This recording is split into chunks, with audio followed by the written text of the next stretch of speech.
నమస్కారం. Welcome to I dream. ధర్మ మార్గం విత్ విజిత కార్యక్రమానికి స్వాగతం.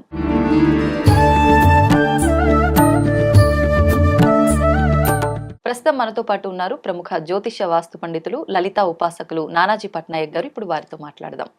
నమస్కారం అండి. శ్రీమాత్రే నమః.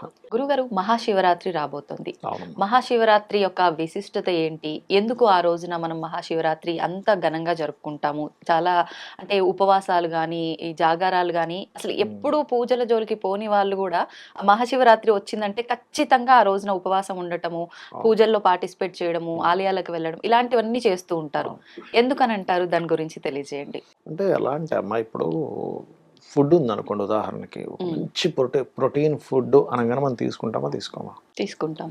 విషము అంటే దూరంగా ఉంటామా ఉండవా? అవును, ఉంటాం. ఒక మంచి వ్యక్తి అండి మన ఇంటికి వచ్చారంటే మనం పలకరిస్తాం కదా. అలాంటప్పుడు ఒక మంచి కాలం అది. మహాశివరాత్రి అనేటువంటిది ఒక మంచి టైం. ఆ టైంలో మంగళకరుడైనటువంటి శివ అంటే మంగళము, మంగళకరుడైనటువంటి ఈశ్వరుణ్ణి ప్రార్థించేటువంటి గొప్ప సమయం ఇది మహాశివరాత్రి. ఇప్పుడు ప్రతి వ్యక్తికి కావాల్సింది ఏమిటి? వాడికి మంచి జరగాలని కోరుకుంటాడు. అది ఈ జన్మలో కావచ్చు, రాబోయేటువంటి జన్మల్లో కావచ్చు, ఒక మోక్ష మార్గంలో వెళ్ళడం కానీ, ఒక విముక్తి కలగడానికి కానీ కారణం ఎవరంటే శివుడే. మీకు విముక్తి కలగాలి ఒక దాని నుంచి, శివానుగ్రహం లేనిదే కలగదు. చీమ కూడా కుట్టదు అంటారు శివానుగ్రహం లేనిదే. కాబట్టి ఆయన అనుగ్రహం గొప్పది కాబట్టి ఆయన ఆ రోజు ఆరాధిస్తాం. ఒకటి. రెండవది ఏంటంటే శివరాత్రి ఎప్పుడు కూడా మీకు కుంభరాశిలో రవిచంద్రుడు కలిసి ఉన్నప్పుడు వస్తుంది. కుంభరాశి అనేటువంటిది ఏంటంటే ఆనందాన్ని ఇచ్చేటువంటి 11th హౌస్. యాక్చువల్గా మీకు ఏదైనా ఒక విషయం జరగాలనుకోండి, అంటే ఒక ఫుల్ఫిల్మెంట్ రావాలి, ఏదైనా ఒక ప్రయత్నం చేస్తున్నారు, ఒక ఇల్లు కన్స్ట్రక్షన్ కావచ్చు, ఒక వాహనం కొనుక్కోవాలనుకోవడం కావచ్చు, లేకపోతే లేడీస్ కామన్గా ఒక హారం ఏదైనా కొనుక్కోవాలనుకుంటారు, లేకపోతే ఒక గోల్ ఉంటుంది ఒక ఎడ్యుకేషనల్ పరంగా. ఎనీథింగ్ మీ లైఫ్లో అది జరగాలి అంటే మీకు 11th హౌస్ యాక్టివ్ అయితేనే కానీ అది జరగదు, గుర్తుపెట్టుకోండి. అలా న్యాచురల్ 11th హౌస్లో చంద్రుడు రవి కలిసి ఉంటారు కుంభరాశిలో ఎవ్రీ శివరాత్రి, మీరు గమనించండి. అందుకని ఆ శివరాత్రి రోజు చేసేటువంటి ఎటువంటిదైనా సరే, అంటే ఆ రోజు చేసేటువంటి అభిషేకం కావచ్చు, హోమాలు కావచ్చు, ఈ జాగరణ కావచ్చు, ఇవన్నీ కూడా మీరు కనుక ఒక క్రమ పద్ధతిలో కనుక చేయగలిగితే 100% శివానుగ్రహం వల్ల మీకు సక్సెస్ అనేటువంటిది పెరుగుతుంది. ఈ యొక్క కలియుగంలో రకరకాల లింగాలు ఉన్నాయి మనకి. అందులో పృథ్వీలింగం చాలా శ్రేష్టమైనటువంటిది. అంటే మన చేత్తోనే మట్టితో శివలింగాన్ని తయారు చేసుకోవాలి. మీకు నమ్మకము చమకము వచ్చండి అంటే నమ్మక చమకాలతో అభిషేకం చేసుకోవచ్చు. అది ఉదయం పూట, మధ్యాహ్నము, సాయంత్రము, రాత్రి సమయంలో, అర్ధరాత్రి సమయంలో కూడా చేస్తారు. లింగోద్భవ కాలము అంటారు దాన్ని. అయితే ఇందులో చాలా మందికి ఉన్నటువంటి అపోహ ఏంటంటే అసలు ఏమీ తినకుండా చేయాలేమో అని అనుకుంటారు. శివరాత్రికి ఖచ్చితంగా ఏమీ తినకుండా చేయాల్సిన అవసరం ఏమీ లేదు. చక్కగా ఉపవాసం అంటారు కదా. ఉపవాసం అంటారు. మీకు స్తోమత ఉంది, మీరు ఈశ్వరుడు కోసం నేను అలా ఉండడంలో నాకు ఆనందం ఉంది, నాకు శక్తి ఉంది అంటే ఉండండి, తప్పేం కాదు. కానీ పాలు తీసుకొని చక్కగా పాలు, అందులో చిన్నగా మనకి రకరకాల కూరగాయలు ఉంటాయి కదా, అన్నిటినీ మన కూరగాయలు కాదు, పళ్ళు ఉంటాయి కదా, పళ్ళను అన్నింటినీ చక్కగా మీరు కట్ చేసి వేసి వాటితో అభిషేకంగా చేసి అభిషేక జలాన్నే స్వీకరించవచ్చు మీరు స్వామివారికి. కంటిన్యూస్గా చేసే వాళ్ళు ఉంటారు. ఓకే, అదొక పద్ధతి. రెండవది ఏంటంటే శివరాత్రికి జాగరణ ఈజ్ మోస్ట్ ఇంపార్టెంట్ అన్నిటికంటే కూడా. ఈ జాగరణ చేసే పద్ధతిలో కూడా చాలా తప్పిదాలు దొరుకుతూ ఉంటాయి తెలియక జనాలకి. ఎలా అంటే రాత్రికి ఎలాగో జాగరణ ఉంటాను కాబట్టి పగలు నిద్రపోతా అనుకుంటాడు. అస్సలు అది కరెక్ట్ కాదు. కానీ చాలా మంది చేస్తున్న పని ఇదే మిస్టేక్ అది. ఇంకోటి, జాగరణ సమయంలో మనం ఏం చేస్తున్నాం, ఎందుకు జాగరణ ఉన్నామనే క్లారిటీ తెలియాలి. శివానుగ్రహము పొందడానికి ఎప్పుడు పొందుతారు మీరు? ఇప్పుడు మనం పాతకాలంలో పాతకాలం కాదు, ఇప్పుడైనా సరే ఎవరైనా రెగ్యులర్గా తపస్సు అనేటువంటిది చేస్తే, ఒక నామస్మరణ కానీ ఒక మంత్రం తీసుకొని చేస్తే దర్శనం జరుగుతుంది భగవంతుడిది.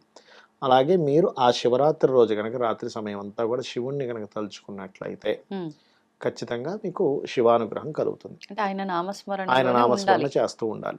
లేదు ఇంకొంతమంది ఏం చేస్తారంటే మన జీవితంలో అప్ అండ్ డౌన్స్ ఉంటాయి. ఏది ఒక ఇబ్బంది వచ్చి సడన్ గా డౌన్ అవ్వడం, ఇట్లాంటివన్నీ కూడా శివరాత్రి రోజు ఆయన నామస్మరణలో మనకు వైకుంఠపాలి అని ఉంటుంది చూడండి. సర్పము నిచ్చెనలు ఉంటాయి దాంట్లో, మనం వేస్తూ ఉంటే అలా శివుని నామం తలుచుకుంటూ వేస్తూ ఆట ఆడతారు. అంటే ఏమిటి, ఈ రాత్రి జరిగినటువంటి సమయంలో మీ లైఫ్లో ఏదైతే కాలము ద్వారా మింగవలసినటువంటిది జరిగేటువంటిది ఏదైతే ఉందో ఈ రూపంలో పోతుంది చిన్నగా. ఓకే. అందుకని అట్లా చేస్తారు. అదొకటి. అదేవిధంగా ఇంకొక విషయం ఏంటంటే రాత్రంతా జాగరణ నుండి మళ్ళీ ఉదయం వెంటనే నిద్రపోయే వాళ్ళు ఉంటారు. అసలు అలా పడుకున్నా జాగరణ చేసి వేస్ట్ మీరు. మీరు ఫిక్స్ ఏమవ్వాలంటే పొద్దున్న పడుకోను రాత్రంతా జాగరణ ఉంటాను, నెక్స్ట్ డే నైట్ వరకు జాగరణ నుండి ఆ నెక్స్ట్ డే నైట్ నిద్రపోవాలి. దీనివల్ల ఫస్ట్ జరిగేది ఏమిటంటే శివానుగ్రహంతో పాటు మీకు ఆరోగ్యం చాలా బాగుంటుంది దీనివల్ల. ఎందుకు అంటే మీరు చూడండి, ఎప్పుడైనా మీకు ఏదైనా హెల్త్ ఇష్యూ వచ్చినప్పుడు డీప్ స్లీప్లోకి వెళ్ళారనుకోండి, హెల్త్ ఇష్యూ క్లియర్ అవుతుంది తెలుసా మీకు? అవును, అవును. డాక్టర్స్ నిద్రలోనే సగం రోగాలు పోతాయి పోతాయంటారు. పెద్దవాళ్ళు. డాక్టర్ గారు అడుగుతారు కూడా, మీకు ఎప్పుడైనా హెల్త్ బాగాలేనప్పుడు మీకు నిద్ర ఎట్లా పడుతుందమ్మా, ఓకేనా మీకు అంటారు. నిద్ర బాగా పట్టిందండి రాత్రి అంటే తగ్గిపోద్ది. మీకు హోమియోపతి డాక్టర్స్ దగ్గరికి వెళ్తే కూడా వాళ్ళదే క్వశ్చన్ వేస్తారు. అవును, అవును. అలా మీరు ఎప్పుడైనా వన్ డే మొత్తం అంటే ఈ రోజు పొద్దున్న నుంచి రాత్రి నిద్రపోకుండా రేపు రాత్రి వరకు ఎప్పుడైతే నిద్రపోకుండా మీరు ఆపుకొని ఉంటారో ఆ తర్వాత నైట్ పట్టే నిద్ర కంప్లీట్ డీప్ స్లీప్ ఉంటుంది. అవును. ఎప్పుడైతే అంత కంప్లీట్ డీప్ స్లీప్ ఉంటుందో ఇక వాళ్ళకి ఖచ్చితంగా ఏమైంది, ఇది ఒక మంత్ర సాధన జరిగింది మీకు వన్ డే మొత్తం కూడా శివనామ స్మరణలో. ఎప్పుడైతే అలా జరిగి నెక్స్ట్ డే నిద్రపోయారో నైట్కి మీకు ఒకటి పాపము దగ్ధమవ్వడము, రెండవది మీకు హెల్త్ సంబంధించిన పాపం దగ్ధమైతే హెల్త్ ఆటోమేటిక్గా తగ్గుతుంది.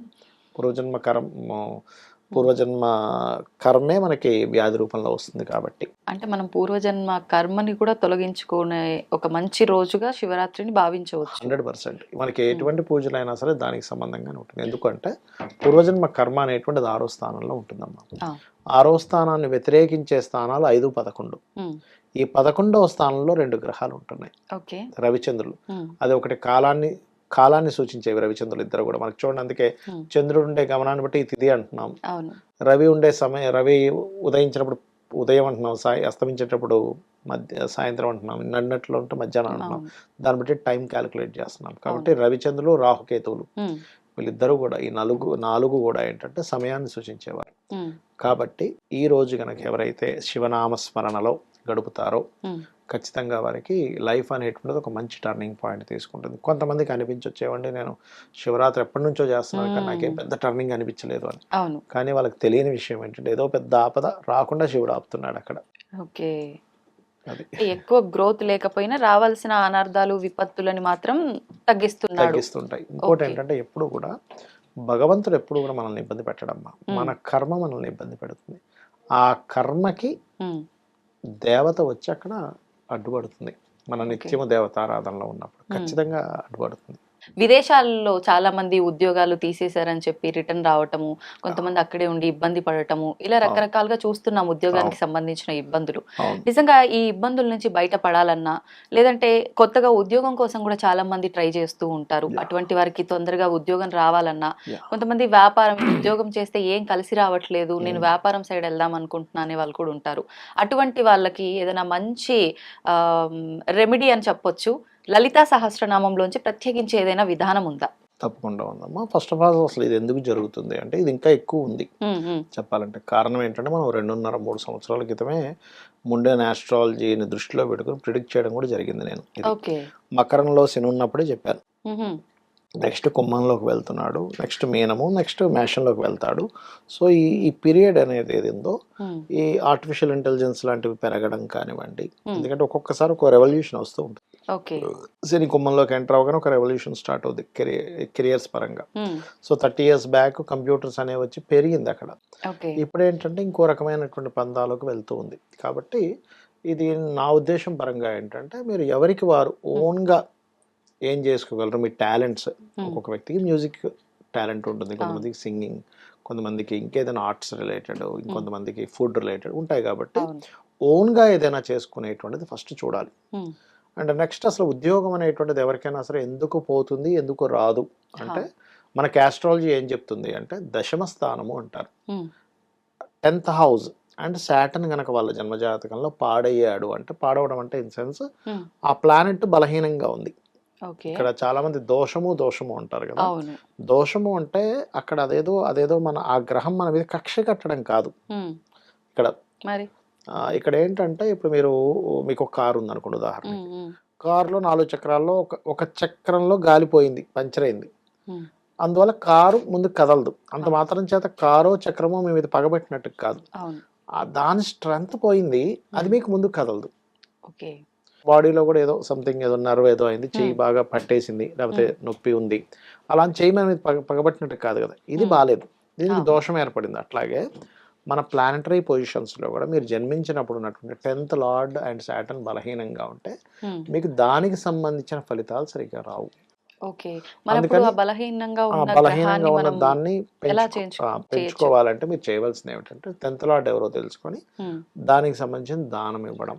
ఓకే. అలాగే లలితా సహస్రనామాల్లో పర్టికులర్గా ఉమ్. ఓం శ్రీమాత శ్రీ మహారాజ్ని శ్రీమత్ సింహాసనేశ్వరియే నమః ఇప్పుడు ఎవరైనా ఇది చేయొచ్చు, చేసుకోవచ్చా? లేదంటే చేయొచ్చు. మీరు చెప్పినట్టుగా ఏ గ్రహం ఎలా ఉందో అది చూసుకొని దానికి యా తగ్గట్టుగా వ్యక్తిగతంగా చూపించాల్సి ఉంటుందా? వ్యక్తిగత చార్ట్ ఈస్ డిఫరెంట్. అది హ్మ్. పర్సనల్ చార్ట్ చూసుకొని చేసుకోవడం వేరు. ఇది అందరికీ జనరల్గా ఇది ఒకటి, ఇంకోటి ఓం మాణిక్యం ఒకటాకార జానుద్వై విరాజితాయ నమః, ఈ రెండు హా! చేసుకోవచ్చు. ఓకే. ఇంకోటి ఏంటంటే కొంతమందికి ఇక్కడ వీళ్ళు జన్మజాతకంలో అసలు వీళ్ళకి 10 మందికి ఉద్యోగం ఇచ్చే యోగం ఉందా, హ్మ్. నువ్వు ఒక దగ్గర ఉద్యోగం చేసే యోగం ఉందా అనేటువంటిది ఉంటుంది.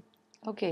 మీ జన్మజాతకంలో గనక ఇంకొక 10 మందికో 100 మందికో 1000 మందికో మీరు ఉద్యోగం ఇచ్చే దాంట్లో ఉందనుకోండి మీ జాతకం, అప్పుడు హ్మ్. మీరు ఉద్యోగం చేద్దామంటే దొరకదు మీకు, హ్మ్. ఖచ్చితంగా దొరకదు. ఓకే. ఎందుకంటే ఇప్పుడు అందరూ ఉద్యోగం చేసే వాళ్ళని పుట్టించాడు భగవంతుడు ఎప్పుడు కూడా, అవును. ఇచ్చేవాళ్ళని చేసేవాళ్ళని చేసి పుట్టించాలి. ఉట్టిగా చేసేవాళ్ళని పుట్టించినా ఇచ్చేవాడు ఉండడు, ఉండరు. ఉట్టిగా ఇచ్చేవాళ్ళని పుట్టిస్తే చేసేవాళ్ళు ఉంటారు. అవును. కాబట్టి ఆ బ్యాలెన్స్ తోని పుట్టిస్తాడు ఇప్పుడు, హ్మ్. అప్పుడే అది సైకిల్ ముందుకు కరెక్ట్‌గా నడుస్తుంది కూడా, వెళ్తుంది. అవును. లేకపోతే నడవదు కదా. హ్మ్. అట్లా ఏంటంటే ఇక్కడ మీ పర్సనల్ చార్ట్లో కనుక 10th హౌస్ బాగుంది, మీరు ఉద్యోగం చేస్తారు.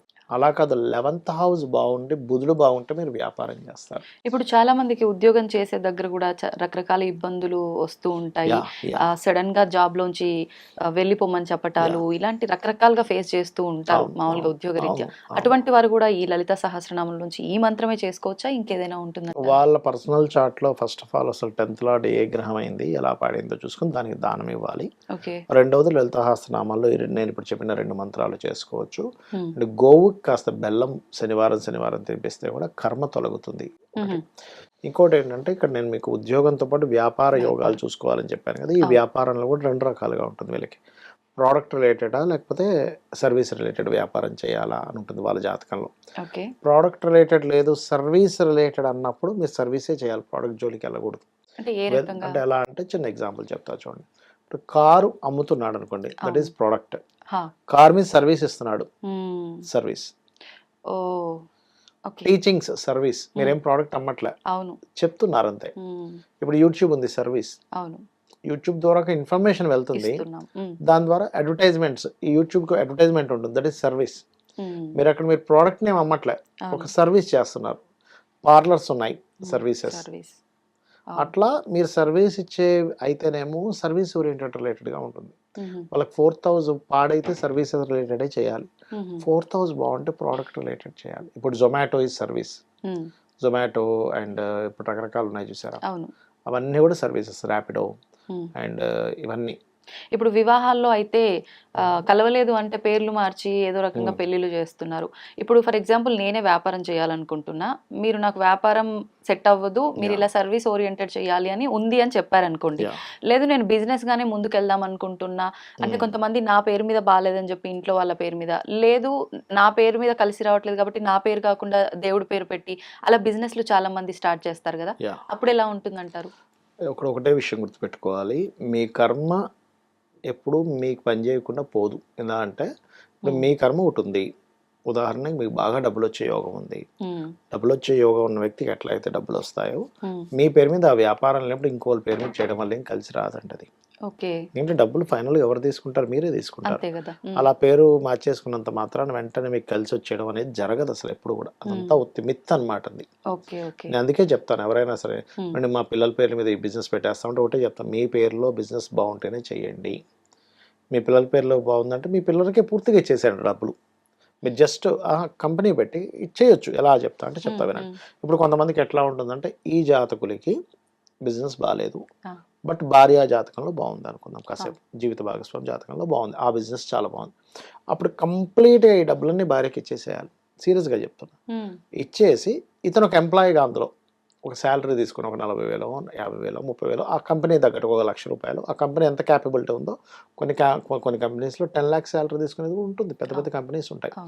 అప్పుడు పవర్స్ అన్నీ ఆవిడకి ఇచ్చేసి మనీ మొత్తం ఆవిడ అకౌంట్లోనే ఉంటూ ఆవిడ తనకి శాలరీ ఇచ్చేలా ఎవ్రీ మంత్ ఆవిడ రిటర్న్ ఇవ్వాలి. అప్పుడు పని చేస్తుంది. అంతేగాని పేరు మాత్రం ఆవిడది పెట్టి మొత్తం ఇతరే మొత్తం డబ్బులను ఎంజాయ్ చేస్తా మీరు ఉంటే అది చెప్పింది బానే ఉంది. బిజినెస్ చేయడం సంగతి ఏమో గానీ మొత్తం తీసుకుపోయి పెళ్ళాం చేతిలో పెట్టి ఆ దగ్గర నుంచి అడుక్కోవాలని అని ఈగో ఎక్కువ గొడవలకు దారి తీస్తదేమో మళ్ళీ. అలా కాదు, ఇక్కడ సక్సెస్ రావాలనుకుంటున్నారు అవును, కాబట్టి. అవును. ఇప్పుడు ఈయన పేరు మీద పూర్తిగా ఉంటే మరి లాస్ అవుతుంది. దానికంటే ఇది బెటర్ కదా, మొత్తం లాసే రోడ్డు మీదకి వచ్చే కంటే ఆ చిన్న ఇదే ఉందంటే ఇద్దరు ఒకటే అని ఫీల్ అయినప్పుడు అది రాదండి యాక్చువల్గా. అసలు అది జరగదు చెప్పాలంటే. అట్లాగే పిల్లల పేరు మీద అనుకుంటే కూడా పిల్లలకు గనక నిజంగానే వాళ్ళ పేరు మీద పెట్టాలనుకుంటే కంప్లీట్గా ఇంక వాళ్ళకే ఇచ్చేయాలి. అంతేగాని వీళ్ళేదో వాళ్ళ పేరు మాత్రం వాళ్ళది పెట్టి వీళ్ళేదో నడిపించడం అనేది కరెక్ట్ కాదు. ఇంకొంతమందికి ఎట్లా ఉంటుందంటే వీళ్ళది వాళ్ళది ఇద్దరిది బాగుంటుంది, అప్పుడు వాళ్ళ పేర్లు పెట్టుకుంటారు. That is different thing. ఇప్పుడు వీళ్ళకి బాగుంది వాళ్ళకి బాగుంది, అప్పుడు వాళ్ళ పేర్లు పెట్టుకోవడం వల్ల గుడ్. అలా చేయొచ్చు. లేదా వాళ్ళని ఒక పార్ట్నర్గా చేర్చుకొని వాళ్ళకి కూడా లాభాలు ఇవ్వడం చేయాలి. ఊరికే పేరుకు మాత్రం పార్ట్నర్ అండి, నేను అసలు వాళ్ళకి రూపాయి ఇవ్వను, మొత్తం నేనే ఎంజాయ్ చేస్తాను అంటే గ్రహం మీకు డబ్బు ఇవ్వదు అంటున్నా అక్కడ. మీరు అట్లా ఎట్లా గ్రహాన్ని మోసం చేయగలరు, మీ కర్మను ఎట్లా మోసం చేయగలరు, దేవతను ఎట్లా మోసం చేయగలరు? అంత ఈజీ కాదు. దేవత ప్రతిదీ చూస్తూ ఉంటుందండి. కంప్లీట్గా కనుసైగల్లో అన్ని నడుస్తుంటాయి. మనం అనుకుంటున్నాం ఎవరు చూడట్లేదు, నడిచిపోతుందని. అంత సీన్ లేదు, ప్రతిదీ గమనిస్తూనే ఉంటుంది. ఇక్కడ తప్పించుకుంటున్నాం కానీ ఆవిడ చేతులు తప్పించుకోలేదు. మనం తప్పించుకుందాం అనుకుంటున్నాం, ఇక్కడ కూడా తప్పించుకోవట్లేదు. అంటే మన చుట్టూ ఉండే వ్యక్తుల దగ్గర మనం తప్పించుకుంటున్నాం అనుకుంటున్నాం కానీ లేదు. కాబట్టి ఏంటంటే పర్టికులర్గా ఎవరికైనా ఉద్యోగంలో వీక్గా ఉంది అంటే first 10th lord 6th lord 2nd lord check చేసుకోవాలి. వాటికి సంబంధించిన దానాలు ఇవ్వడము. అండ్ అలాగే రెగ్యులర్గా కొంచెం నేను ఇందాక చెప్పిన మంత్రం చేస్తూ గోవుకి బెల్లం తినిపిస్తూ మీకు అసలు జాబ్ ఉందా వ్యాపారం ఉందా చూసుకొని ముందుకు వెళ్ళినట్లయితే 100% జాబ్స్ అనేవి పోయేటువంటి స్థితి నుంచి బయటపడము. ఒకవేళ కొత్త జాబ్స్ రావాలన్న రావడం 100% జరుగుతుంది ఈ మంత్రం ద్వారా. ఓం శ్రీమాతా శ్రీ మహారాజ్ని శ్రీమత్ సింహాసనేశ్వరి నమః. ఇంకోటి ఉంది, అది ఓం మాణిక్య మకుటాకార జానుద్వై విరాజితాయ నమః చేసుకోవచ్చు. సంతోషం అండి. నిజంగా ప్రస్తుతం ప్రతి ఒక్కరు కూడా ఈ సమస్యను ఎక్కువగా చూస్తా ఉన్నారు. పోతదేమో అని చెప్పి ప్రాణాలు గుప్పిట్లో పెట్టుకొని ఆ భయంతో ఉండే వాళ్ళు కొంతమంది, పోయిన తర్వాత మళ్ళీ వెంటనే మేము ఎక్కడ జాయిన్ అవుతాము ఏంటి, ఈ టెన్షన్స్ చాలా మందిలో ఉన్నాయి. గురుగారు, మామూలుగా శివుడు అనేసరికి అభిషేక ప్రియుడు అంతే కదా. అయితే మన దగ్గర ఉన్న ద్రవ్యాలు నిజంగా మనకు సాధ్యపడితే ద్రవ్యాలతో చేసుకుంటాం. అవి పండ్లు కావచ్చు, పంచామృతాలు కావచ్చు, ఏదైనా. అవన్నీ చేయకపోయినా కూడా ఒక చెంబడి నీళ్లు ఆయన పైన పోసి మనం నమస్కారం చేసుకున్న ఆయన ప్రసన్నం అవుతాడు అని చెప్పి అంటుంటాం. కానీ నేను ఈ మధ్య కాలంలో ఒక విధానం గురించి విన్నా, అది మరి నిజంగా ఉందా లేదంటే వాళ్ళ ఇష్ట ప్రకారంగా చేసుకుంటున్నారో తెలీదు. మామూలుగా భస్మంతో అభిషేకం చేస్తుంటాం కదా శివుడికి, దాంట్లో పచ్చకర్పూరం కూడా కలిపి చేస్తారు అని చెప్పి విన్నాను. అది నిజమే అంటారా? ఉంది ఆ విధానం అనేటువంటిది. ఎందుకు ఆ విధానం, దేనికి సంబంధించి చేస్తారు? యాక్చువల్గా పచ్చకర్పూరం చలవ కోసం వాడతారు. చలవ కోసం. మన అభిషేకం చేయడానికి కూడా ముఖ్య కారణం ఏంటంటే శివలింగం ఏదైతే ఉందో ఈ విశ్వం మొత్తం ఒక అండాకారంలో ఉండేటువంటి రూపం శివలింగం అంటే. ఓకే, అభిషేకం చేయడం వల్ల చేయడం ఎందుకు అంటే ఈ విశ్వం మొత్తం చల్లగా ఉండాలి, ఈ విశ్వం మొత్తం నిండి ఉన్నటువంటి పరమేశ్వరుడు ఈ రూపంలో ఉన్నందుకు అతనికి అభిషేకం చేస్తున్నాం. Point number 1. ఈ అభిషేకాలు కూడా చాలా రకాలు ఉన్నాయి. అంటే ఒక్కొక్క అభిషేకానికి ఒక్కొక్క ఫలితం ఉంది శాస్త్రంలో. అందులో మళ్ళీ ఒక్కొక్క లింగానికి అభిషేకం చేయడం వల్ల ఒక్కొక్క ఫలితం ఉంది. అయితే నేను మీరు ఇందాక అడిగినటువంటి ఏదైతే ఈ భస్మ అండ్ పచ్చకర్పూరం కలిపి చేసేది ఏదైతే ఉందో ఇది పర్టికులర్గా 2 విషయాలు నెరవేరడానికి చేస్తారు. ఒకటి, వాళ్ళ జీవితంలో ఏదైతే విముక్తి కలగటం లేదో, ఈ ప్రాబ్లంతో నేను చాలా ఫేస్ చేస్తున్నానండి అంటుంటారు చూసారా, విముక్తి కలగడానికి ఆ విముక్తి కూడా చాలా సునాయాసంగా కలగడానికి అంటే అది ఏ రకంగా అయినా సరే. ఇప్పుడు చాలా మంది చూడండి, మనం ఈ ప్రాబ్లం క్లియర్ అవ్వాలి కానీ ఎక్కువ స్ట్రెస్ లేకుండా క్లియర్ ప్రశాంతంగా అవ్వాలి అంటాం. అలా ప్రశాంతంగా ఆ యొక్క సమస్య తీరడానికి భస్మలో కొంత పచ్చకర్పూరం కూడా వేసి అభిషేకం చేస్తారు.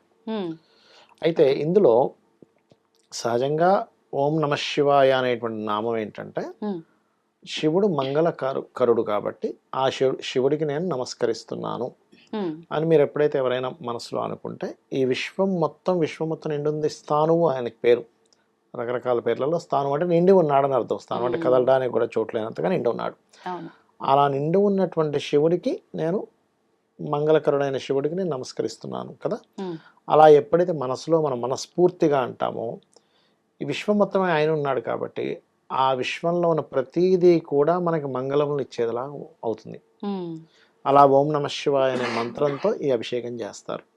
ఆడవాళ్ళైనా మగవారైనా ఎవరైనా ఎవరైనా. చేస్తారు, కానీ ఎవరైనా చేయొచ్చు. కొంతమంది ఓం నమ శివాయ మంత్రం ఆడవాళ్ళు పఠించకూడదు, దాని బదులు శివాయ నమః అని చెప్పి చెప్పుకోవాలి అని అంటుంటారు కదా, అలాంటిది ఏం లేదా? అదేం లేదమ్మా, చేయొచ్చు. చేయొచ్చు. శివాయ నమః అంటే శివుడికి నమస్కరిస్తున్నాను, ఓం నమ శివాయ అంటే ఉమ్. నమస్కరిస్తున్నాను శివుడికి. ఏముంది అంటే అటు నుంచి ఇటు, ఇటు బీజాక్షరాలు నుంచి ఏవో అటు. అలా ఉంటాయి కాదు, ఓం నమ దానికి శివాయలో రివర్స్ అని. లో చెప్పేది ఉంటుంది ఒకటి. అవునా? ఇప్పుడు ఓం ఉంది, ఓం న మ శి వా యా కదా. అవును. ఇప్పుడు రివర్స్ రాను దాన్ని, ఉమ్. యా నమ శివాయ రివర్స్ లో తీసుకురండి. ఫస్ట్ లాస్ట్ లో ఫస్ట్ తీసుకోండి యా, యా వా దాని షి. తర్వాత ఆ. వా షి వా, యా వా షి షి నా మా నా. మాన, ఆ. యావాషి మాన ఓం. ఓం. యావాషి మాన ఓం గన ఎవరైనా అంటే వాళ్ళ కోరిక ఖచ్చితంగా నెరవేరుతుంది, ఏదైనా సంకల్పంతో చేస్తాయి. అవునా? అంటే మంత్రాలకు నామాలకు ఇలా రివర్స్ లో చదివే ఉండే ఉంటాయి. వీలుంటుందా? ఒక బీజ ఒక అక్షరాన్ని తీసుకుని అటు నుంచి ఇటు ఈ ఈ 5 అక్షరాలని ఉమ్. పంచాక్షరి మంత్రం నమ శివాయ అనేటువంటిది, ఈ పంచాక్షరి మంత్రాన్ని అటు ఇటు ఇటు అటు మార్చి చేసేటువంటి విధానం కూడా ఉంది. అంటే ఇది రివర్స్ లో చేసేది కూడా మన సాత్విక ఉంది. పద్ధతిలోకే వస్తుందా? ఉంది ఉంది ఉంది ఉమ్. ఉంది ఉంది. మంత్రశాస్త్రంలో దీనికి సంబంధించింది ఇచ్చారు. ఇప్పుడు ఇలా మనం మంత్రం చేస్తున్నప్పుడు ఎవరైనా గురువు సమక్షంలో తీసుకొని చేయాల్సి ఉంటుందా? లేదు, ఎవరికి వాళ్ళు మామూలుగా? ఒకటేనమ్మా, మనకి మంత్ర మహోదరి అనేటువంటి గ్రంథంలో చెప్పబడింది ఏంటంటే, మీకు ఒక గురువు ఉన్నారనుకోండి, గురుముఖత తీసుకోవడమే 100% కరెక్ట్. ఓకే. సరే గురువు లేరు, మనకు గురువు దొరకలేదు, ఎక్కడో ఏ అమెరికా కంట్రీస్లోనే ఏ సౌదీలోనే ఉన్నాడు, ఉమ్. కానీ ఆ వ్యక్తికి ఫలానా అమ్మవారి మంత్రం చేయాలనుంది. ఆ. దానిలో చెప్పినటువంటిది ఏంటంటే, బోధిపత్రం మీద ఆ మంత్రాన్ని రాసి ఉమ్. శివుడి దగ్గర పెట్టి శివుణ్ణే గురువుగా భావిస్తూ శివాయ గురవే నమః అనుకుని ఆ మంత్రం చేసుకోవచ్చు. ఉహుం. ఓకే. ఇప్పుడు బోధిపత్రం ఎక్కడ మనకి, ఏ బోధిపత్రం అంటే ఏంటో తెలియని రోజులు అయిపోయాయి. అవును. కాబట్టి మీరు ఏం చేయొచ్చు, చక్కగా పేపర్ మీదే రాసి ఉమ్. శివుడి దగ్గర పెట్టి ఎంతో భక్తి శ్రద్ధలతో దాన్ని తీసుకొని మీరు కనుక శివాయ గురవే నమః అనుకొని శివుణ్ణి గురువుగా మనసా వాచా కర్మన భావించి మీరు కనుక ఆ మంత్రం చేస్తే ఖచ్చితంగా ఫలిస్తుంది. ఒకవేళ ఇలా చేయొచ్చా? ఇప్పుడు మీరు మాట్లాడుతున్నారు, యా. మీరు చెప్తున్నారు కాబట్టి మీరే ఒక గురువుగా భావించి వీడియో వినేవాళ్ళు అలా నమస్కారం చేసుకొని చేయొచ్చమ్మా. అలా కూడా చేసుకోవచ్చు. చేసుకోవచ్చు అది తల్లి. గురువు అంటే గురువుతో పాటు ఆయన చెప్తే యా. తీసుకున్న ఇప్పుడు ఏ ఫలితం వస్తుందో చేయొచ్చు. అదే వస్తుందా ఇప్పుడు కూడా? చేయొచ్చు తల్లి, చేయొచ్చు. ఇప్పుడు ఎలా అంటమ్మా, గురువు అంటే అదేదో నేనేదో పెద్దగా వాళ్ళకి ఏదో ఇచ్చేసినట్టుగా అట్లా ఏం కాదు. గురువు అనే ఇదేదైతే ఉందో చాలా బాధ్యతతో కూరుకుంది. గురువు అని ఎవరని అంటారంటే, ఉమ్. అజ్ఞానం అనే అంధకారం నుంచి జ్ఞానం వైపు నడిపించేవాడు గురువు. ఉమ్. అందరినీ గురువు అనడానికి వీల్లేదు ఇక్కడ. అవును. అవును. అయితే ఇప్పుడు ఉదాహరణకి నన్నుగా తీసుకున్నాను అనుకోండి, ఇక్కడ నేను కాదు ఉన్నది, ఆ పరమాత్మ వాళ్ళ లోపలికి వచ్చి అది నడిపిస్తూ ఉంటాడు ఒక నమ్మక రూపంలో. ఉమ్. అంతేగాని నేను ఏదో గొప్పవాడిని, ఏదో ఇచ్చేసాను వీళ్ళందరూ చేసేసుకోవాలన్నది కాదు అసలు అక్కడ. ఓకే. ఓకే. అయితే ఈ యొక్క శివరాత్రి నాడు ఒక్కొక్క రకమైనటువంటి అభిషేకానికి ఒక్కొక్క ఫలితం చెప్పారు శాస్త్రంలో. ఉమ్. ఇప్పుడు ఎవరికైనా సంతానం లేదనుకోండి, గంధపు నీటితో చేస్తే సంతాన ప్రాప్తి కలుగుతుంది. ఆహా. గంధపు పొడి నీరు, గంధమా తడా? నీటిలో గంధం వేసి ఉమ్. అభిషేకం చేయొచ్చు. అరగబామిన గంధము లేకపోతే గంధం పౌడర్ వేసాను లేదా పసుపుతో వేసినటువంటిదైనా చేస్తే ఖచ్చితంగా వారికి సంతాన సంబంధించిన దోషం ఏమవుతుందో పోతుంది. ఆహా. అదొకటి. కొంతమంది గురుబలం లేదంటారు, గురుబలం కూడా పెరుగుతుంది చేసినట్లయితే. ఉమ్. అదేవిధంగా తేనెతో కనుక అభిషేకం చేస్తే శాస్త్రంలో ఏం చెప్తారంటే, ఇప్పుడు చక్కటి గాయకులు ఉంటారు కదా, వాళ్ళందరూ కూడా పూర్వజన్మల్లో తేనెతో అభిషేకం చేశారట, అందుకే చక్కటి గాత్రం వస్తుంది ఓ. తేనెతో కనుక అభిషేకం చేసినట్లయితే. ఉమ్. పుష్పాల యొక్క నీటితో అభిషేకం చేస్తారు లేదా పుష్పాలతో అభిషేకం చేస్తారు. పుష్పాల నీళ్లు అంటే నీళ్ళలో పుష్పాలు వేసి వాటితోనే నమశివాయ మంత్రం చదువుతూ లేదా నమక చమకాలు చదువుతూ చేస్తారు. అలా గనక చేస్తే ఖచ్చితంగా కొన్ని శుభవార్తలు వింటారు, వివాహ సంబంధించినటువంటి ప్రయత్నాలు సక్సెస్ అవుతాయి. అలాగే కొంతమంది ఓన్లీ మల్లెపువ్వులతో చేస్తారు వివాహం అవ్వడానికి, ఉట్టి చెరుకు రసంతో చేస్తారు వివాహం అవ్వడానికి కూడా. చెరుకు రసంతో చేయొచ్చు, మల్లెపూలతో చేయొచ్చు, పుష్పపు నీటితో చేయొచ్చు. కొంతమందికి ఎప్పుడు ఏదో ఆటంకం జరుగుతుంటుంది చూసారు, ప్రతిదీ ఆటంకమేనండి నా లైఫ్లో అంటూ ఉంటారు. అలాంటప్పుడు 2 విధానాలు చెప్పారు. ఒకటి గరిక వేసినటువంటి నీటితో అభిషేకం చేయడము, రెండవది బెల్లము కలిపిన నీటితో అభిషేకం చేస్తారు. మామూలుగా గరిక అంటే వినాయకుడికి ఎక్కువ వాడేటువంటి గరిక, బిల్వం వాడతాం కదా, బిల్వం వాడతాం, బిల్వం కూడా వాడచ్చు. బిల్వం వాడడం వేరే పద్ధతి, ఆటంకాలు తొలగడం కోసం ఇది గరిక నీటితో చేయడం అనేటువంటిది.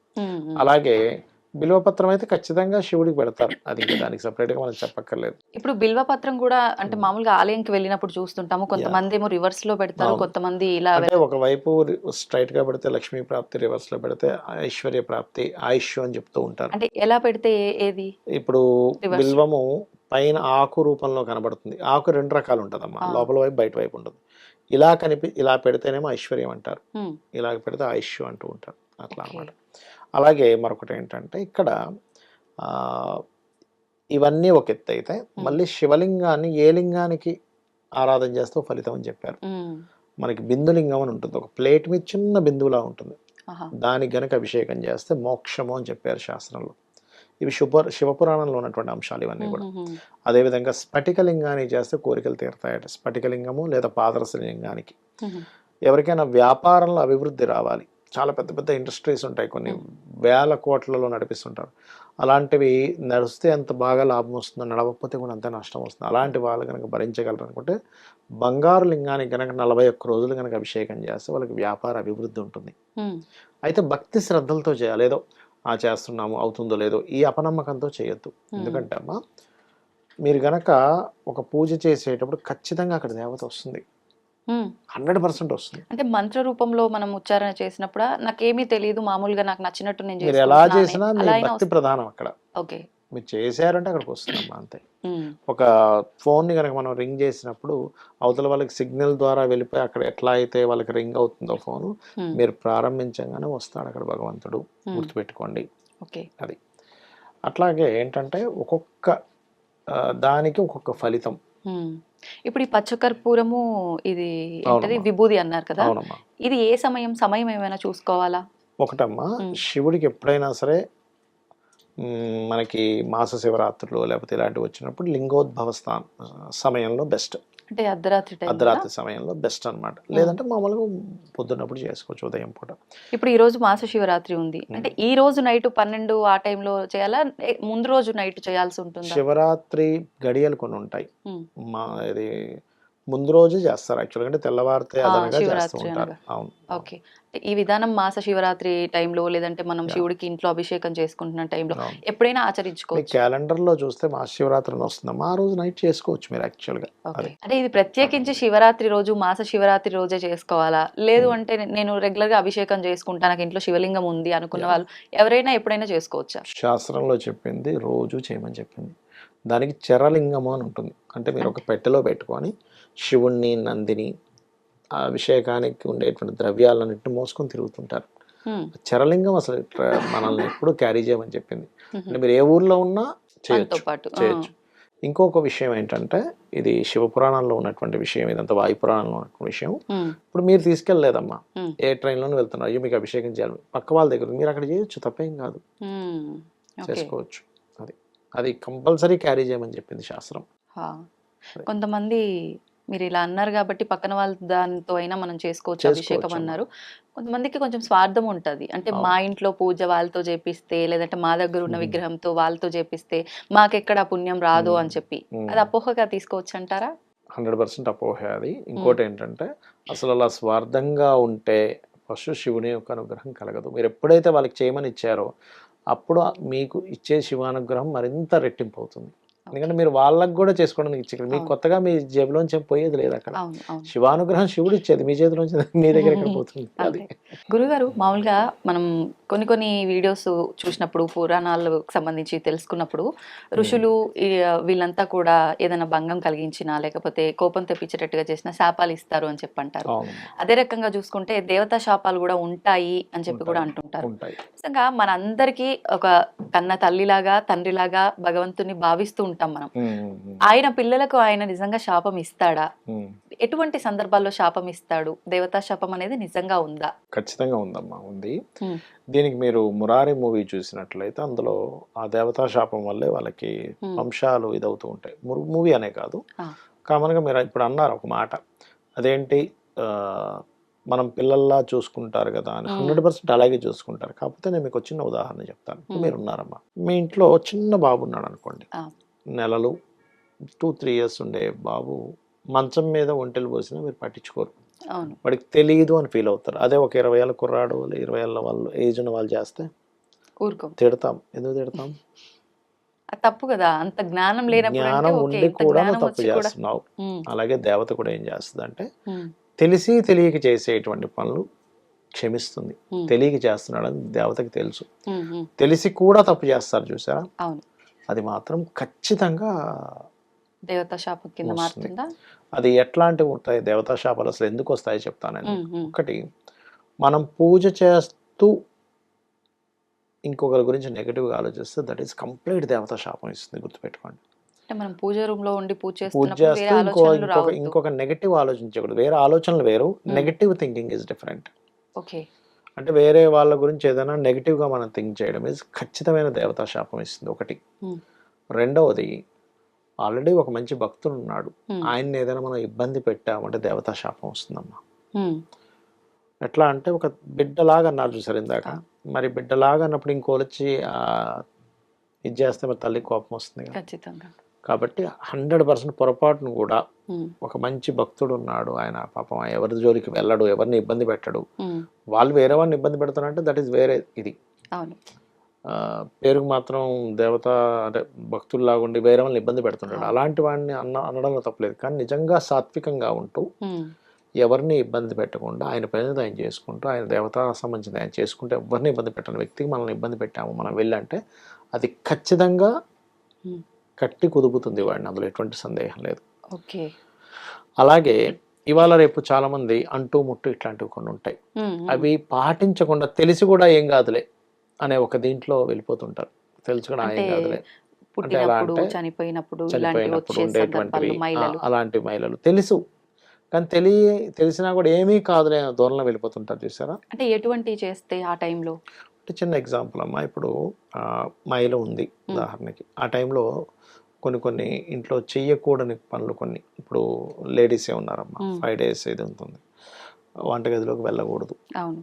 లేదా దేవతలను ముట్టుకోకూడదు, ఉమ్, తులసి మొక్కను ముట్టుకోకూడదు అని చెప్తారు. ఉమ్, ఉమ్. ఆ టైంలో పర్టికులర్గా వంట అంటే ఇవాళ రేపు ఇంకా కుదరట్లేదు, సింగిల్ అవును. ఫ్యామిలీస్ ఉన్నప్పుడు లేదా ఆ మొక్క ఆమె ఉంటే చెప్పలేం, తప్పదు. ఉమ్, తప్పదు.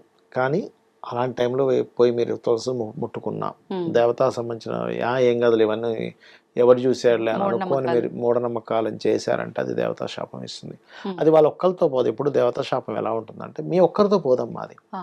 అది వంశాల మీద చూపిస్తూ ఉంటుంది దాని ప్రభావం. ఉమ్. తర్వాత వంశము, తర్వాత తరతరాలుగా వస్తూనే తరతరాలుగా ఉంటుందా? వస్తూ ఉంటుంది. ఉమ్. దేవతా శాపం అలా ఉంటుంది. దానికి శాస్త్రంలో చెప్పినటువంటి విధి విధానం ఏమిటి, అసలు జాతచక్రంలో ఎలా చూడాలి దేవతా శాపాన్ని అంటే 9th house పాడవుతుంది దేవతా శాపానికి. ఎప్పుడు కూడా 9th house పాడవడము, గురువు సరైనటువంటి స్థితిలో ఉండడు ఉమ్. అలాంటి జాతకాలకి. గురుగ్రహం డెబిలిటేషన్లో అవ్వడము, లేకపోతే గురుగ్రహం యొక్క దృష్టి సరిగ్గా జాతకం మీద లేకపోవడము జరుగుతూ ఉంటాయి. అది డిపెండ్ ఆన్ ఎంత ఉంది అంటే తీవ్రంగా ఉందా లైట్గా ఉందా. ఉమ్. కానీ ఎంతటి దేవతా శాపం ఉన్నా లలితా సహస్రనామంలో ఒక్క నామం ఖచ్చితంగా మనకు క్లియర్ చేస్తుంది. ఓకే. అదేమిటి అంటే ఓం హరనేత్రాగ్ని సందగ్ధ కామ సంజీవన ఔషధి. ఉమ్. ఎలా అంటే ఈ నామానికి ఉన్న అర్థం ఏమిటంటే హరుని యొక్క నేత్రము చేత దగ్ధమైనటువంటి మన్మధుడు గురించి మనం మాట్లాడుతున్నాం ఇక్కడ ఈ నామంలో. ఉమ్. ఈ మన్మధుడు ఏం చేస్తాడంటే హరుడికి బాణం వేస్తాడు. ఉమ్. ఈయన కూడా ఒక రకమైనటువంటి కామ సంబంధించి జరగాలని, ఎవడరా నా మీద బాణం వేసాడు ఆయన్ని మూడో కన్ను తెరిచి భస్మం చేసేస్తాడు. అప్పుడు ఆ మన్మధుడు యొక్క భార్య వచ్చి అమ్మవారిని వేడుకుంటుంది, అమ్మ ఎలాగమ్మా అంటే సరే ఇప్పుడు వాళ్ళ ఆయన ఇట్లా చేసినప్పుడు ఈమె పుట్టించడం కరెక్ట్ కాదు, ఉమ్. ఆయన వ్యతిరేకించినట్టు అవుతుంది సృష్టికి కాబట్టి, సృష్టి విరుద్ధం విరుద్ధం కూడా. కాబట్టి ఉమ్. ఎవ్వరికీ కనబడకుండా నీకు మాత్రమే కనబడేలాగా ఆయన శరీరాన్ని ఇస్తుంది మన్మధుడికి. ఆ. ఇస్తుంది కానీ ఎట్లాగా అందరికీ కనబడ్డా, అందుకే ఇప్పుడు మన్మధుడికి ఏ భయం లేదు ఇప్పుడు ఎవరికి కనబడ్డు కాబట్టి.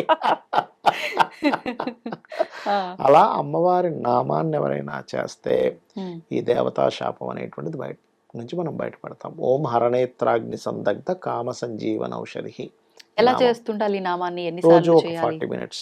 40 minutes. మనకి ఏం చేసినా కలిసి రావట్లేదు అంటే దాని అర్థం దేవతా శాపమే, గుర్తుపెట్టుకోండి. ఎందుకంటే దేవతా అనుగ్రహం లేదు మీకు ఏది ముందు కదలదు. అవును. దేవతా శాపాలు ఉన్నందుకే ఇట్లా జరుగుతూ ఉంటాయి. ఉమ్. వాళ్ళు ఎవరు కాపాడలేకపోతుంటారు. ఆఖరికి ఆ జగన్మాత ఉమ్. ఆ శక్తి స్వరూపునైన అమ్మవారే కాపాడాలి. ఇంకా ఆవిడే వాళ్ళకి సరే ఇంత ఇబ్బంది పడుతున్నారు కదా అని చెప్పి చేయాలి.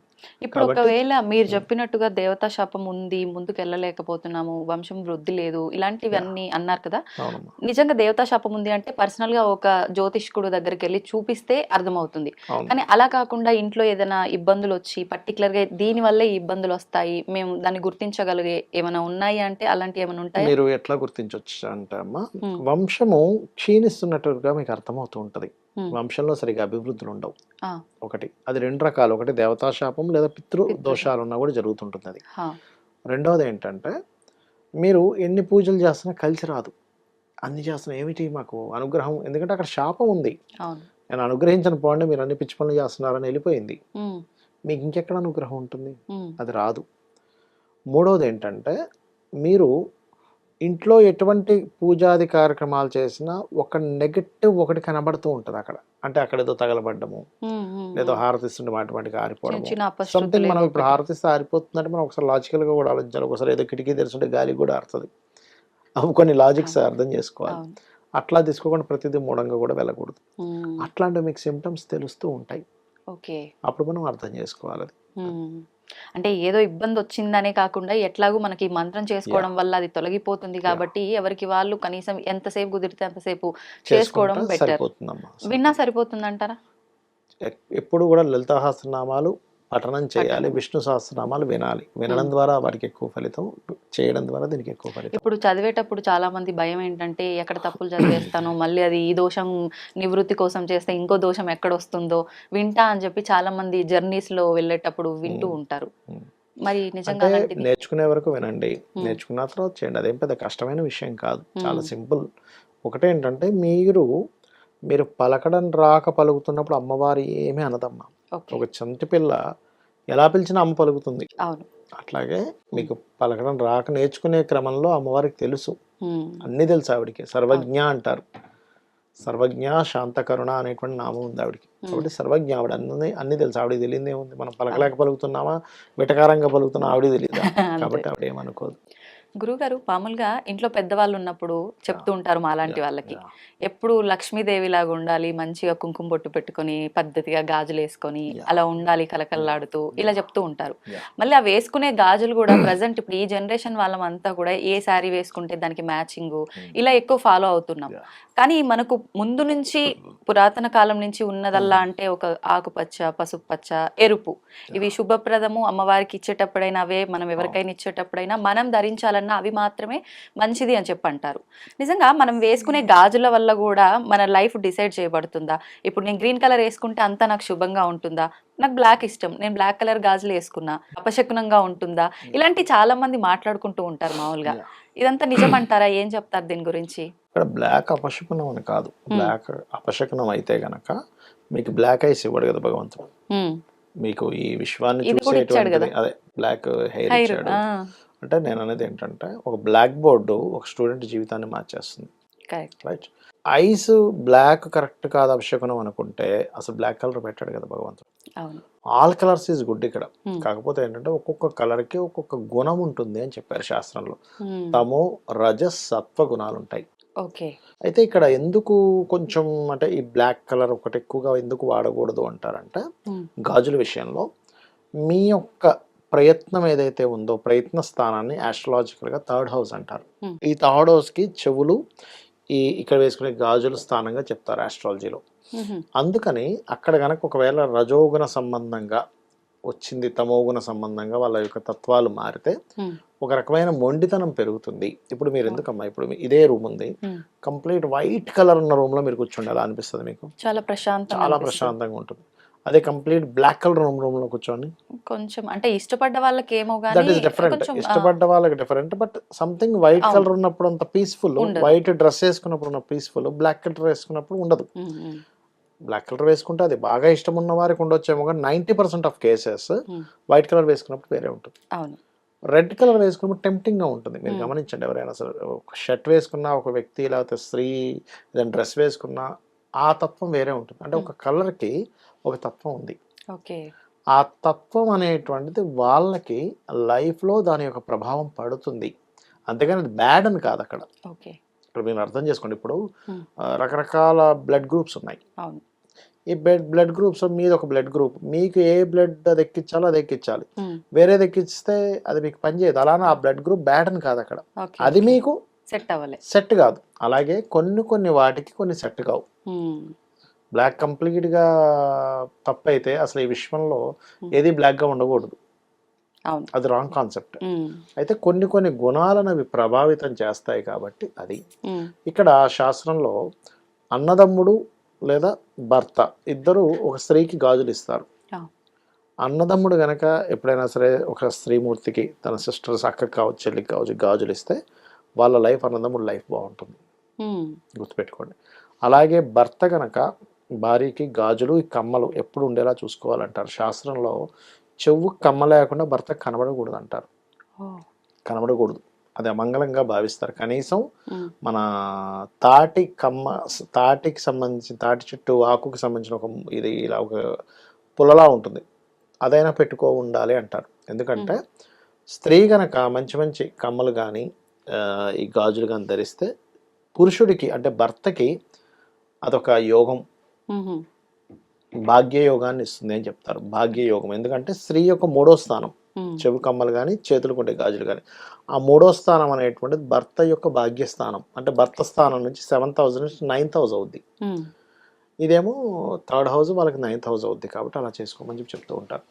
ఇందులో మీరు ఇందాక ఒక మాట అన్నారు ఏంటంటే అమ్మవారి దగ్గర పెట్టినటువంటి గాజులు వేసుకున్నప్పుడు నాన్ వెజిటేరియన్ తినవచ్చా. ఇక్కడ ఏంటంటే ఒకటమ్మా, మీరు నేను ఒకటే చెప్తాను, నా దృష్టిలో నాన్ వెజిటేరియన్ తిన్నంత మాత్రాన్ని ఏదో దోషం అయిపోతుందని ఎప్పుడు అనుకోను నేను. ఎందుకంటే అంటే అదేదో నేను తింటాను కదా, నేను తిన్న చెప్తున్నాను నేను మీకు. నాన్ వెజిటేరియన్ ఆపడం గొప్పతనం కాదు. మీరు వెజిటేరియన్ అయ్యుండి కూడా అవతల వాళ్ళని కనుక పీక్కు తినే స్వభావం ఉంటే దట్ ఈస్ నాన్ వెజిటేరియన్ కంటే బెటర్, ఇంకా హయ్యెస్ట్ ఇది ఉన్నటువంటి గుణం ఉన్నటువంటి వ్యక్తులుగా నేను భావిస్తాను. అంటే చాలా మంది ఉన్నారు నాన్ వెజిటేరియన్స్ దీన్ని బట్టి ఉన్నారు. ఎందుకంటే నువ్వు పేరుకి మాత్రం వెజిటేరియన్ అయి ఉండి అవతల వాళ్ళని నువ్వు ఒక ద్వేషంతోని కోపంతోని లేకపోతే తినేస్తుంటే నువ్వు ఇంక వెజిటేరియన్ అయి ఉండి ఏం లాభం. నీకు ఇష్టం లేక తినట్లేదు, లేకపోతే ఒక జాలితో నువ్వు తినట్లేదు అంటే నువ్వు ఒక పక్షి మీదో లేకపోతే ఒక మేక మీదో నువ్వు జాలి చూపించినప్పుడు నువ్వు ఒక మనిషి మీద ఇంకెంత జాలి చూపించాలి నీ స్వభావంలో. నిజమైనటువంటి వెజిటేరియన్ ఎవరంటే అవతల వాళ్ళని హింసించకుండా ఉంటే that is the perfect vegetarian. భగవంతుడు ఎప్పుడు కూడా నువ్వు కోడిని తినట్లేదు మేకని తినట్లేదు అంటే నిన్నేమి మంచి వ్యక్తిగా చూడ్డు. నువ్వు అవతల వాళ్ళని ఇబ్బంది పెట్టకుండా ఉంటేనే నేను మంచి వారిగా చూస్తాడు. మనలో ఉన్న గుణాలని బట్టే చూస్తాడు. అంతేగాని ఆయనకి నువ్వు మటన్ తింటున్నావు కాబట్టి నేను అనుగ్రహించను అనడు. నువ్వు అందరినీ మంచిగా చూస్తున్నప్పుడు నేను అనుగ్రహిస్తా అంటాడు. ఇది ఫస్ట్ మనం నేర్చుకోవాలి. అంతేగా నేనేమీ తిననండి అందుకే నాకు భగవంతుడు అనుగ్రహం వస్తుంది అనుకుంటే అది తప్పు అంటా నేను. ఓకే. అయితే ఈ గాజులు వేసుకున్నప్పుడు అంటే మీరు దాని పర్టికులర్గా ఇది అమ్మవారి గాజులు, నేను దీనికి ఎక్కడా కూడా దీనికి ఇట్లాంటి వాటికి టచ్ చేయకుండా ఉండిస్తాను అనుకుంటే ఉండివ్వండి, అది దట్ ఈస్ గుడ్. మీకు ఇంకా దాని పవిత్రతను కాపాడుతున్నట్టు. అంత మాత్రం చేత ఆ గాజులు ధరించినంత మాత్రం చేత మీరు వెళ్ళి ఆ గాజులతో వెళ్ళేదో తింటే ఏదో పోతుందని మాత్రం భయం పెట్టుకోకండి. ఎప్పుడు కూడా భగవంతుడి దగ్గర ఎలా ఉండాలంటే భయంతో బ్రతకూడదు. భగవంతుడితో ఎప్పుడు కూడా మనం భయంతో ఉండే రిలేషన్ ఎప్పుడు కూడా అమ్మో మనం ఏం తప్పు చేస్తామో అని భయమే ఉంటుంది కానీ భక్తి అనేటువంటిది ఉండదు. ఎప్పుడు భక్తి అనేటువంటి వారధి ఉండాలి భగవంతుడికి మనకి మధ్యలో. అంటే ఒక రిలేషన్ అంటే అయ్యో భగవంతుడు నేను వాళ్ళ పూజ చేయలేకపోయాను పొద్దున్న బాధ ఉండాలి. అమ్మో చేయలేదు ఏమవుతుందో ఉండకూడదు బాధ. అయ్యో నేను వాళ్ళ పూజ చేయలేకపోయాను పొద్దున్నే నాకు కుదరలేదు, పొద్దున్నే ట్రైన్కి వచ్చేసాం లేకపోతే ఫ్లైట్ ఎక్కి వచ్చేసాం. ఒక్కోసారి ఎలా ఉంటుందంటే మార్నింగ్ 7 o'clock ఫ్లైట్ ఉంటుంది, ఇంటి దగ్గర మనం 5 o'clock బయలుదేరాలి. ఎందుకంటే జర్నీ ఒక 1 hour ఉంటుంది. ఆ టైంలో సరిపోదు మనకు టైం, ఏదో అలా దీపం పెట్టి వచ్చేసాను అబ్బా అనే ఒక బాధ ఉండాలి కానీ భయం అనేది ఉండకూడదు. అయ్యో నేను ఇంట్లో ఎలా చేస్తాను ఇది ఉండాలి. ఇది ఉంటే మీరు నామస్మరణ చేస్తున్నట్టే అమ్మవారిది. ఎప్పుడైతే అది చేస్తున్నారో ఆటోమేటిక్గా మీరు పూజ చేసిన ఫలితం వస్తుంది. కానీ అసలు అది మైండ్లో మీకు అసలు లేకుండా ఊరికే మీరు ఎన్ని పూజలు చేసినా వేస్ట్ అక్కడ. ఓకే. ఇప్పుడు కొన్ని సందర్భాల్లో మామూలుగా ఎక్కువగా విలేజ్లలో ఉండే వాళ్ళు కొన్ని పాటిస్తూ ఉంటారు. ఈ గాజులకు సంబంధించి కూడా అంటే అక్క చెల్లెళ్ళకి ఏదో కీడొచ్చింది అని Yeah. చెప్పి, అన్న తమ్ముళ్ళకి అన్న చెల్లెళ్ళకి, అన్న అక్క ఇట్లాంటి సంబంధం ఉన్న వాళ్ళకి అమ్మమ్మలు మనవరాళ్ళకి గాజులు పెట్టియాలని, ఆడపడుచు వదినకు పెట్టి పెట్టాలమ్మా. ఇలాంటివన్నీ వస్తుంటాయి. లేదంటే కీడు అని చెప్పి. ఈ పరిహారాలు నిజంగా ఉంటాయా ఈ ఖచ్చితంగా గాజులకు? పనిచేస్తాం. మీకు ఎందుకు మీరు నోములు అది నోస్తుంటారు చూసారా స్త్రీలు, బట్ జాకెట్ బట్ట గాజులు కూడా ఇస్తారు. ఇస్తారు. ఎందుకంటే అది ఎంతమందికి మీరు పంచుతూ ఉంటే ఉమ్, ఆ యొక్క దారిద్ర్యం తొలగుతుంది. మెయిన్గా ఏంటంటే గాజులు ఇచ్చినా తీసుకున్న దారిద్ర్యం తొలగుతుంది గాజుల విషయంలో. ఉమ్, ఉమ్, మీరు ఒకరికి ఇచ్చారు, ఒక ఇంట్లో ఏదో మనకి వరలక్ష్మి వ్రతాలు పూజలు చేస్తుంటారు, నోములు నోస్తున్నప్పుడు జాకెట్ బట్ట, 2 అరటిపళ్ళు, తమలపాకు ఆకు, ఒక్క, అవును. ఒక అర డజన్ గాజులు ఇస్తారు. ఉమ్, అది ఎంత అద్భుతమైనటువంటి రెమెడీ అంటే చూడడానికి చాలా సింపుల్గా ఇచ్చుకున్నాం అనుకుంటాం, కానీ ఇచ్చిన వారికి దారిద్రం పోతుంది, ఉమ్, ఆ పూజలో పాల్గొని తీసుకున్న వారికి కూడా దరిద్రం పోతుంది. ఓకే. అది ఇద్దరికీ పనిచేస్తుంది. ఇప్పుడు ఇలా ఇవ్వాల్సిన సందర్భం వస్తే శుక్రవారాలు, మంగళవారాలు చాలా వరకు ఇవ్వరు. అంటే నా లక్ష్మీదేవి వెళ్ళిపోతుంది ఇంట్లోంచి ఇలా భావిస్తారు, చాలా మంది ఇవ్వడానికి ఆలోచిస్తారు. నిజంగా అది అలా ఏం వెళ్ళిపోదు, ఉమ్, అస్సలు అట్లా వెళ్ళదు. గుర్తుపెట్టుకోండి, ఎప్పుడైనా గుర్తుపెట్టుకోండి, ఉమ్, మీకు గనక ధనయోగము లక్ష్మీ యోగం ఉన్నంత కాలము ఆవిడ ఒక అది పనిచేసి పెడుతూనే ఉంటుందమ్మా. లక్ష్మీదేవి మీకు ఇస్తూనే ఉంటుంది. ఓకే. మీకు సమయం అయిపోయిందంటే మీరు ఎన్ని చేసినా ఆయనకి అంత తొందరగా రాదు. ఉమ్, ఎంతో భక్తితో ఏదో చేస్తే తప్పితే ఆవిడ అనుగ్రహం ఉంటుంది, కానీ ఉమ్, అలా ఏం పుసుకుని అలా ఏం వెళ్ళిపోదు.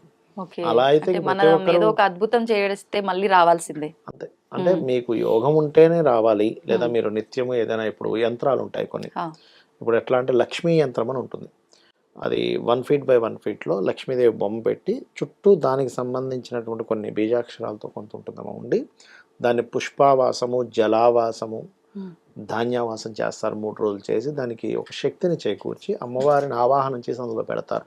ఓకే. దానికి పద్ధతి పరంగా రోజు ఏ ఏ ఉపచారాలతో పూజ్యాలు చేస్తే అప్పుడు లక్ష్మీ అనుగ్రహం కలుగుతుంది. ఉమ్, అంటే అసలు నీ దగ్గర రావడానికే అంత చేస్తే కానీ నీ దగ్గర రాదు. ఊరికే ఏదో నువ్వు గాజులు ఇస్తే, ఏదో శుక్రవారం రోజు డబ్బులు ఇస్తే అట్లా వెళ్ళిపోయేటట్టయితే ఇంక అది అవును. కాదది.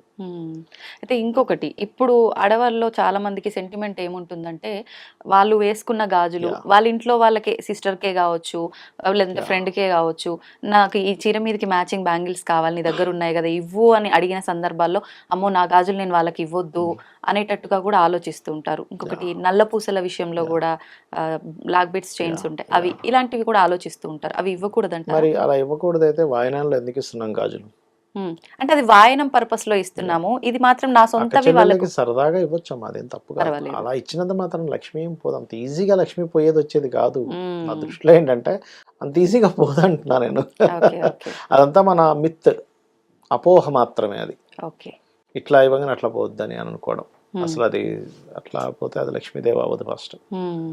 ఇప్పుడు గాజులు వేసుకోవడమే శుభప్రదం అని అనుకున్నాం, మంగళకరము. Yeah. అయితే మట్టి గాజులే ముందు నుంచి కూడా మనకు ప్రసిద్ధి, మట్టి గాజులు వేసుకుంటే. కానీ ఇప్పుడు రకరకాల బ్యాంగిల్స్ వస్తున్నాయి, మెటల్ అని చెప్పి, పంచలోహాలు అని చెప్పి, అవన్నీ వాడొచ్చు అంటారా? మట్టి గాజులు ఎందుకు వేసుకోవాలంటే మట్టి కుజుడికి కారకుడు, కుజుడు మట్టి, వేరేవన్నీ కుజ సంబంధించినవి కాదు. కుజుడికి సంబంధించిన మెటల్తో తయారు చేసింది మీకు దారిద్ర్యాన్ని తొలగించడానికి ఎక్కువ బలం ఉంటుంది, ఓకే, ధైర్యాన్ని ఇవ్వడానికి ఎక్కువ బలం ఉంటుంది. ఓకే, అందుకని మట్టి గాజులు వాడమని చెప్తారు సింపుల్ గా. మీకు మామూలుగా కింద పట్టీలు కూడా వేసుకోమంటారు. ఎందుకుమంటారంటే వీళ్ళకి ఈ లేడీస్కి వచ్చేటువంటి మెన్స్ట్రువల్ సైకిల్ ఏదైతుందో అది పర్ఫెక్ట్ గా సాగుతుందమ్మా. మట్టి అది మన పట్టీలు కానివ్వండి, లేకపోతే మెట్టెలు కానివ్వండి, ఇవన్నీ కూడా దానికోసమే చెప్పారు యాక్చువల్ మన దాంట్లో. ఇప్పుడు మామూలుగా మొలతాడు కట్టుకుంటారు పురుషుడు, హెర్నియా ఇష్యూస్ రాకుండా ఉంటాయి యాక్చువల్గా. Okay, okay. ఇట్లా చాలా రీజన్స్ ఉన్నాయి దానికి. సంతోషం, నిజంగా చాలా అపోహలన్నీ కూడా క్లియర్ చేశారు. ధన్యవాదాలు. శ్రీమాత్రే నమః.